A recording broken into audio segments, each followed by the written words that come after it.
Yonatan Netanyahu.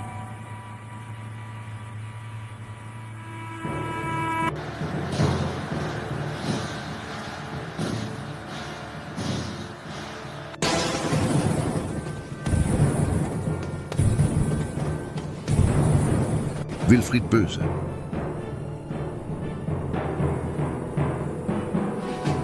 Dora Bloch. You know, back in those days, we faced things differently.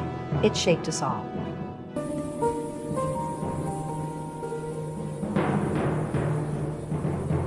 O B-39 da Air France Airbus A300. A luz do final da tarde de 28 de junho de 1976 entrava pelas janelas ovais do Airbus A300 em feixes oblíquos. O ar estava viciado, suor, medo e o odor de refeições intocadas. 30 horas desde que o voo 139 da Air France fora interrompido.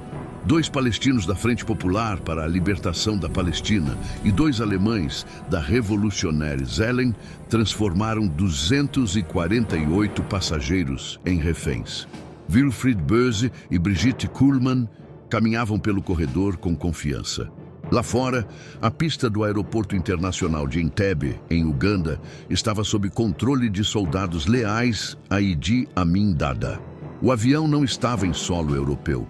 Estava a mais de 4.000 quilômetros de Israel, em território controlado por um governo que apoiava os sequestradores. Entre os passageiros, havia sobreviventes de Auschwitz e Treblinka. Dora Bloch, 75 anos. Mães com filhos pequenos. A separação havia começado. Passaportes verificados. Judeus e israelenses levados para um lado do terminal. Os não-judeus permaneciam onde estavam. A seleção trazia memórias que nunca cicatrizaram. Em Jerusalém, Yitzhak Rabin enfrentava o dilema: ceder aos sequestradores, que exigiam libertação de 53 militantes, significaria precedente. Não ceder significava aceitar que 105 pessoas poderiam não ver o amanhecer. Ao seu lado, Shimon Peres apresentava mapas e probabilidades. Mossad e Amman coletavam informações sobre Entebbe. Em outra sala, homens das Forças de Defesa de Israel não aceitavam impossível como resposta. Dan Shomron, Yonatan Netanyahu, da Sayeret Matkal, oficiais de elite. A proposta era insana. Enviar força de resgate a 4.000 quilômetros, pousar em território hostil, neutralizar sequestradores, evacuar reféns e retornar. Tudo em menos de 1 hora. O silêncio na sala era denso quando alguém verbalizou: aquilo não era plano de resgate. Era aposta com vidas como fichas. O prazo, 1º de julho às 14 horas, 3 dias.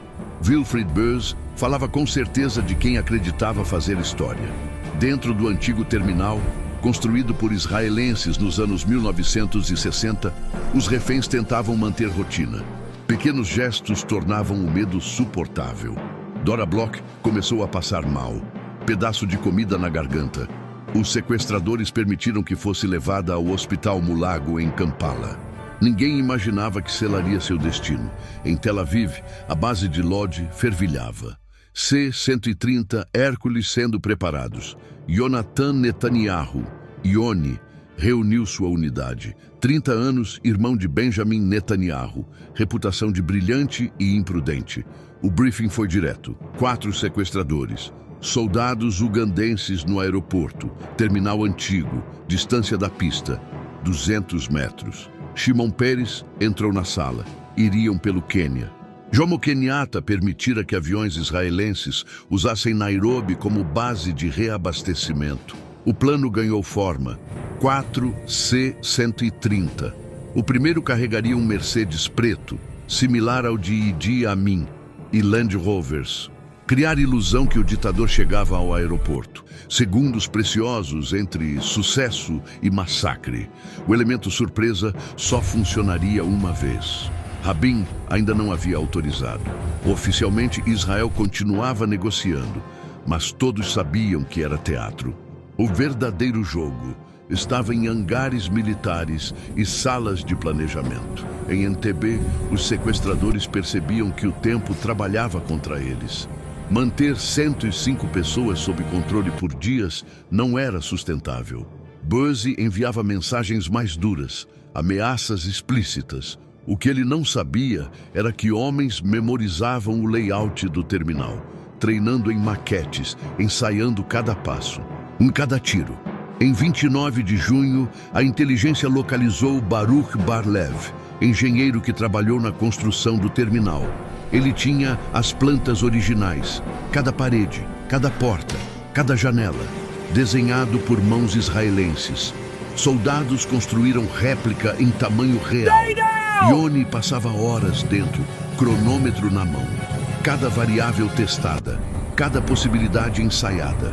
Mas nenhum treinamento simulava o caos humano. Reféns em pânico, crianças correndo, pessoas congeladas pelo medo. Em Entebbe, Buzzy demonstrava lampejos de humanidade. Conversava sobre ideologia. Um francês perguntou por que ele, alemão, participava de operação que ecoava a seleção nazista. Buzzy ficou desconfortável. Tentou explicar que era diferente.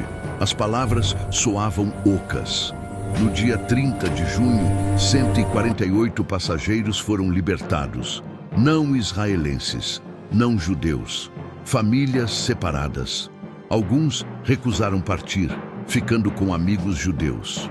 Pequena vitória da humanidade sobre ideologia. Os libertados levaram informações preciosas. A inteligência os esperava. Interrogatórios discretos. Quantos sequestradores? Posições, rotina, armas. Cada fragmento era peça do quebra-cabeça. A operação era possível. Difícil, arriscada, mas possível. Rabin enfrentava pressão crescente. Famílias exigiam ação. A imprensa questionava. Peres acreditava que Israel não podia negociar com terroristas. Cada concessão alimentaria o próximo sequestro. A reunião decisiva, 3 de julho, tarde. Dan Shomron apresentou o plano completo. Codinome: Operação Thunderbolt. 4 aviões, 200 comandos, voo noturno. Pouso às 23h, 15 minutos para neutralizar, evacuar, retornar. As perguntas foram duras. E se destruíssem os aviões? E se Idi Amin estivesse lá? E se executarem reféns ao primeiro tiro? Yoni garantiu que estavam prontos, mas foi honesto. Não havia garantias. Probabilidade de sucesso? 60%. Talvez 70%. Probabilidade de fatalidades? Silêncio. Rabin autorizou. A sala esvaziou. Tarefas ensaiadas tornaram-se reais, irrevogáveis. Em Entebbe, os reféns não sabiam de nada, mas sentiam que algo mudara. Tarde de 3 de julho, base aérea de Lod. 4 C-130 carregados com precisão. Primeiro avião, Mercedes preto idêntico ao de Idi Amin. 2 Land Rovers. Fazer soldados ugandenses acreditarem que o ditador chegava. Motagur supervisionava cada detalhe. Armas verificadas 3 vezes, munições contadas, kits médicos distribuídos. Yoni reuniu seus homens, não fez discursos, repassou o cronograma. Pouso 23 horas. Mercedes e Land Rovers descem. 200 metros, 30 segundos. Sala dos reféns à esquerda. Enfatizou: não atirem nos reféns. Cada tiro certeiro, cada movimento controlado. Pergunta sobre Dora Bloch. Netanyahu hesitou. Estava além do alcance, isolada, dependente de Idi Amin. Nada podia ser feito. Prioridade: 105 reféns em Entebbe. 15h30. Aviões decolaram. Rota longa, complexa. Evitar radares hostis. Baixo sobre Mar Vermelho. Costa africana. 7 horas de tensão silenciosa. Dentro dos aviões, concentração absoluta. Alguns dormiam, outros verificavam equipamentos.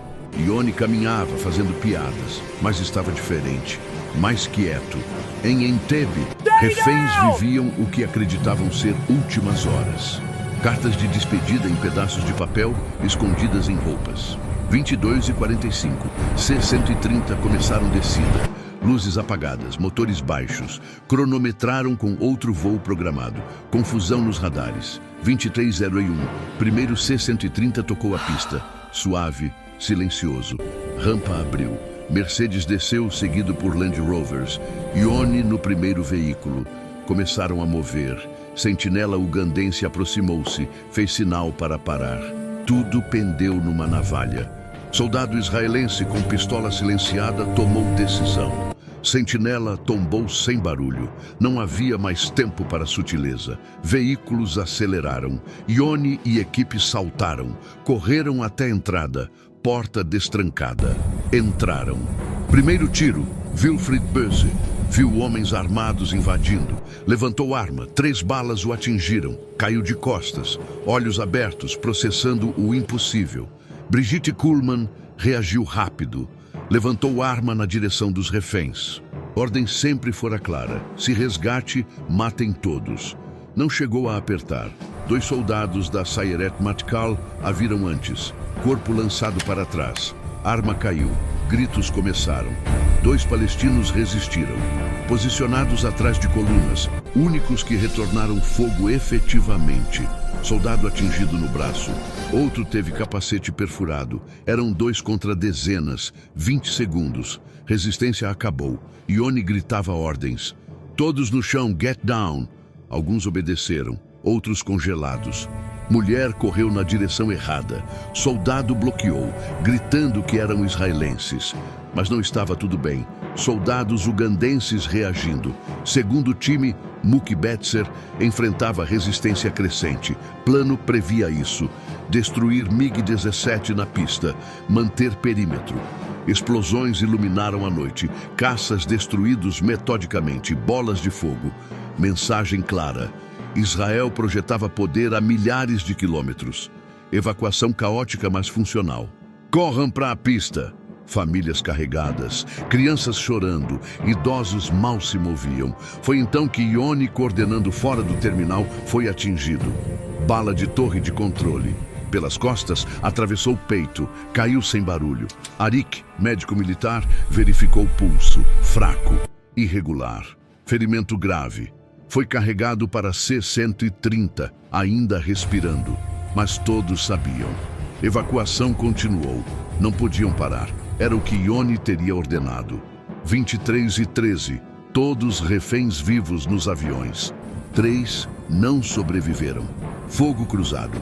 Impossível saber de onde vieram balas. C-130 taxiaram. Rampas abertas. Decolagem em emergência. Aviões lutaram para ganhar altitude, mas ganharam. Atrás, aeroporto ardia. Soldados ugandenses atiravam para céu. Aviões fora de alcance. Dentro do primeiro C-130, médicos trabalhavam sobre Ione. Compressas, oxigênio, ferimento incompatível com vida. Respirava quando cruzaram fronteira. Parou antes de Nairobi. Silêncio diferente. Homens perderam não comandante, mas irmão. 0U-40, 4 de julho. Nairobi. Acordo discreto. Jomo Kenyatta autorizara reabastecimento. Médicos quenianos esperando. Ferimentos tratados. Água distribuída. Alguns em choque. Outros choravam. Ali soldados permitiram emoção vazar. Longe de câmeras. No hangar com corpo de Ione, homens que enfrentaram fogo agora quebravam. Mookie Betts escreveu relatório. Missão cumprida. 102 reféns vivos. 4 sequestradores neutralizados. 33 a 45 soldados ugandenses caídos. Um comandante perdido. 3 reféns mortos. Relatório não mencionava Dora Bloch, ainda no hospital Mulago. Quando Idi Amin soube do resgate, fúria foi absoluta. Humilhação pessoal. Dora era a única israelense em seu território. 2 dias depois, desapareceria. Corpo encontrado anos depois em vala comum, marcas de execução. Preço de estar no lugar errado. 0415.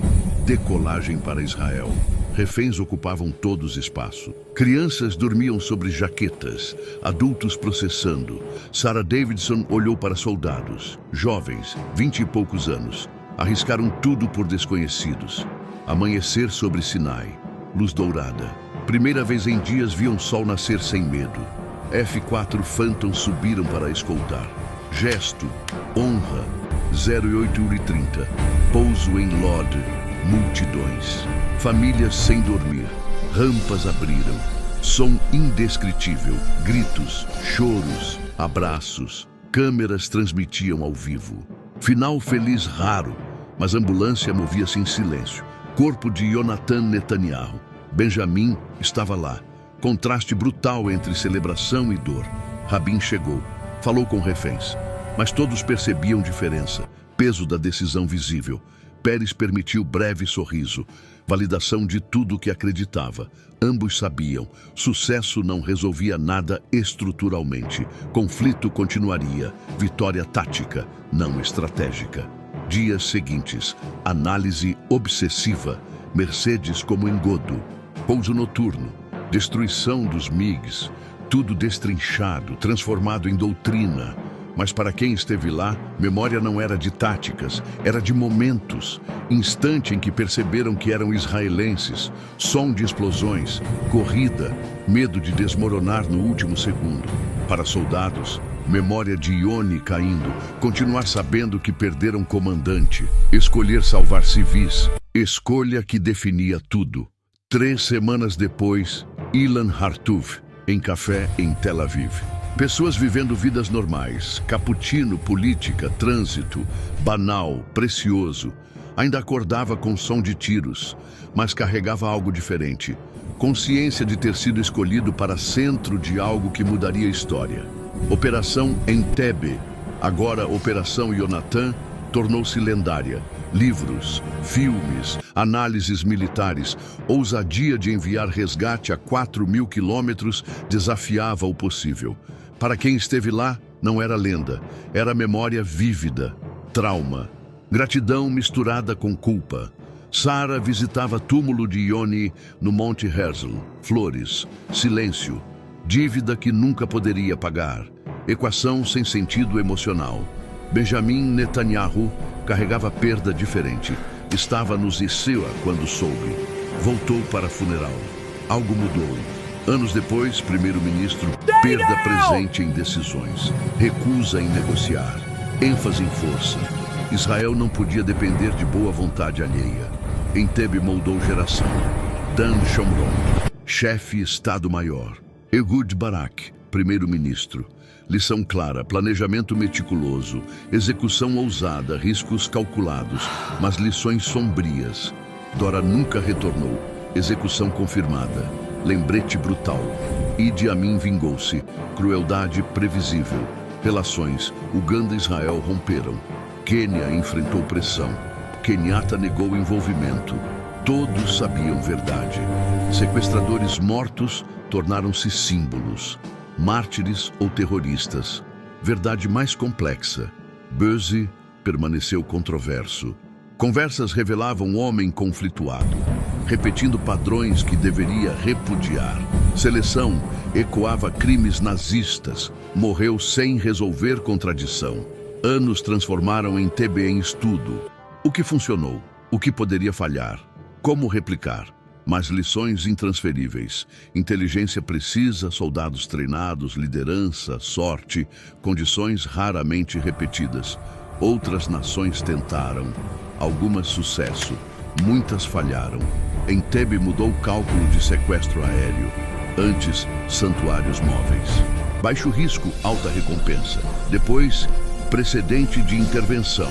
Frequência diminuiu, lógica mudou, risco aumentou. Décadas depois, pós 11 de setembro, Entebbe parece antiquado. 4 sequestradores, 100 reféns, semana de tensão, administrável comparado ao que viria. Para quem viveu, intensidade nunca diminuiu. Penina cresceu. Filhos, netos. Som de aviões ainda causava aperto. Soldados raramente falavam. Quando faziam, termos técnicos. Raramente sobre medo e incerteza. Muki escreveu livro. Mas certas coisas não ditas. Experiências resistem linguagem. Pergunta sem resposta. Valeu a pena? Salvar 102 ao custo de 1. Arriscar dezenas. Conflito internacional.